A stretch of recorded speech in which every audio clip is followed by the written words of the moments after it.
Sudirman dijadikan saksi, diperiksa sebagai saksi atau terlibat dalam perkara baik sebagai tersangka maupun saksi. Nah, dalam hal ini Sudirman sebagai saksi untuk mentersangkakan pelaku lain, ya, dalam hal ini Peggy. Itu diatur, Bu, sudah di dalam pasal 11, Bu, ya. Jadi dalam pasal 7 Undang-Undang penyidikan terhadap narapidana yang terlibat perkara lain, baik sebagai tersangka, terdakwa ataupun sebagai saksi yang dilakukan di lapas tempat narapidana yang bersangkutan menjalani pidana, dilaksanakan setelah penyidik menunjukkan surat perintah penyidikan dari pejabat instansi. Memang ada sesuatu hal ya di dalam hal ini yang ditutupin, atau apabila ya dugaan ini ada satu hal yang tidak transparan ataupun tidak bisa dibuka, tentunya suatu saat nanti akan terbuka. Karena apa?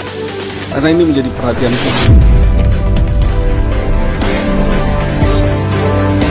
Pokoknya sesuai aturan saja lah. Jadi kita harus memberikan edukasi juga, dan jangan juga sifatnya hoax, benar apa tidak kan gitu. Karena siapa yang mendalilkan harus membuktikan. Jangan nanti dituding, oh polisi begini, padahal enggak gitu loh, jangan sampai fitnah.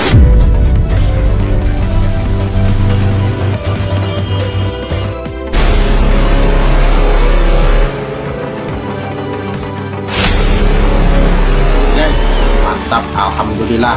Akhirnya kasus tragedi Vina dan Eki ini semakin terang benderang.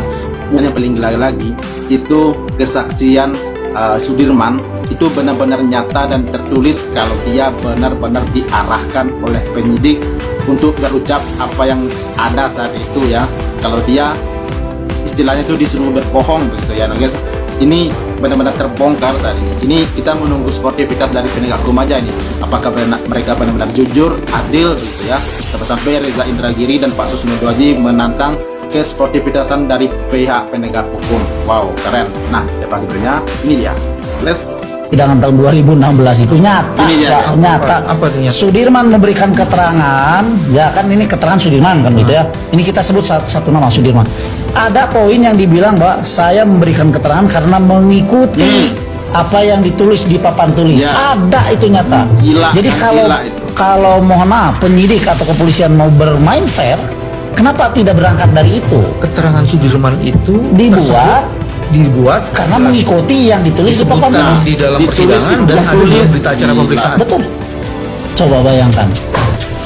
Itu yang sudah nyata ditulis ada tulisnya, bukan disebut begini, Tapi ditulis. benar kan? Iya ya. Bagi Wow. saya inilah contoh pengungkapan kasus yang terlalu mengandalkan pada mencari-cari keterangan, sehingga alat bukti kurang gitu ya, badan capek, penyidik frustrasi, Mas.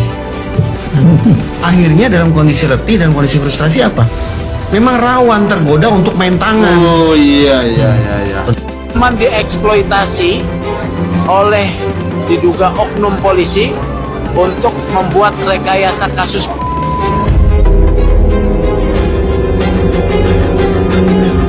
Pengacara yang profesinya untuk tidak menegakkan keadilan tetapi memuluskan rekayasa kasus yang diajukan oleh oknum daripada polisi. Dalam BAP pasti disebut adanya nama pengacara tersebut, tetapi ini adalah diduga pengacara yang melacurkan profesinya. Jadi harus ditindak oleh organisasi profesi.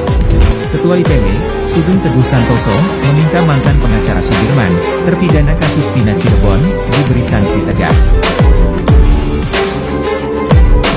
Sugeng menuntut agar pengacara ini dipecat dari organisasi advokat yang menaunginya karena dinilai melacurkan profesi. Menurut Sugeng, Sudirman dijadikan saksi mahkota oleh polisi untuk menjerat 7 terpidana lain yang membantah tuduhan. Sugeng yakin Sudirman adalah korban penyidik polisi, termasuk Ibtu Rudiana, yang melakukan tindakan melanggar hukum. Sudirman harus dilindungi karena pengakuannya dipalsukan di bawah tekanan fisik, atau ancaman penganiayaan oleh polisi.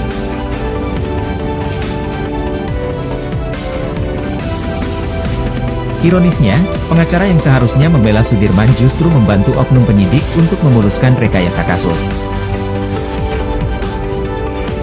Sugeng menyebut tindakan pengacara ini sebagai tidak profesional, sehingga layak dipecat dari organisasinya demi keadilan.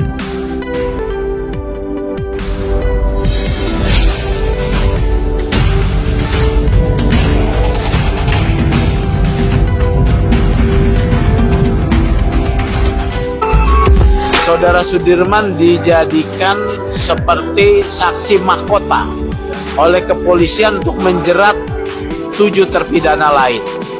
Padahal 7 terpidana lain membantah. Nah, Sudirman dalam hal ini adalah korban dari tindakan tidak profesional, tindakan melanggar hukum dari penyidik kepolisian dan juga termasuk diduga Ibtu Rudiana, ayah korban Eki, ya. Dia adalah korban yang harus dilindungi.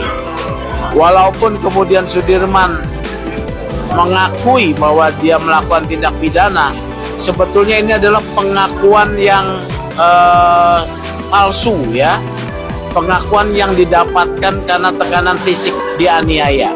Apalagi dia dalam kondisi yang secara mental tidak sekuat 7 terpidana lain. Sudirman dieksploitasi oleh diduga oknum polisi untuk membuat rekayasa kasus.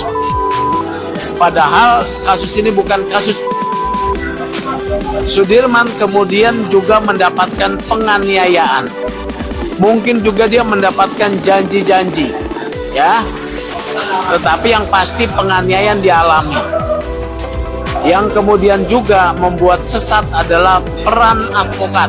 Advokat yang ditunjuk oleh polisi untuk Sudirman bukannya membela hak Sudirman, tetapi malah menjebloskan Sudirman untuk kepentingan rekayasa kasus oleh oknum penyidik berjalan mulus.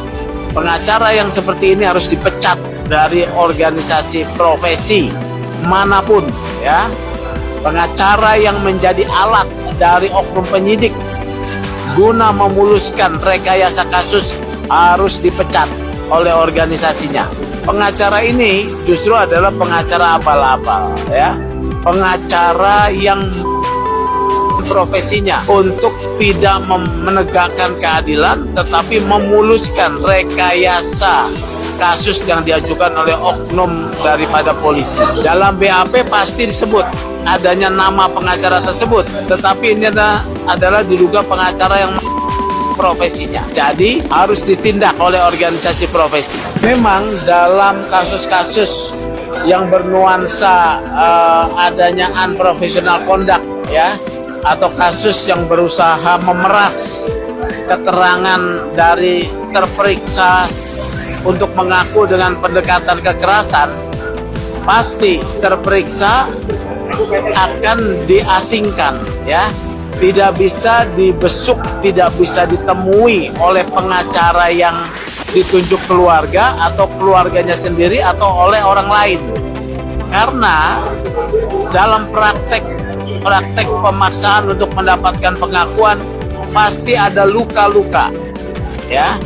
Pasti si terperiksa yang dianiaya akan mengadu. Oleh karena itu mereka akan sembunyikan atau akan diasingkan. Sampai kapan? Sampai keterangannya sudah diberikan, sudah masuk BAP, sudah dinilai oleh oknum polisi atau oknum penyidik ini sudah cukup kuat, dan luka-luka fisik dalam tubuhnya sudah sembuh, baru biasanya diberikan. Nah, sekarang Sudirman kemudian mengalami satu kondisi fisik yang sakit.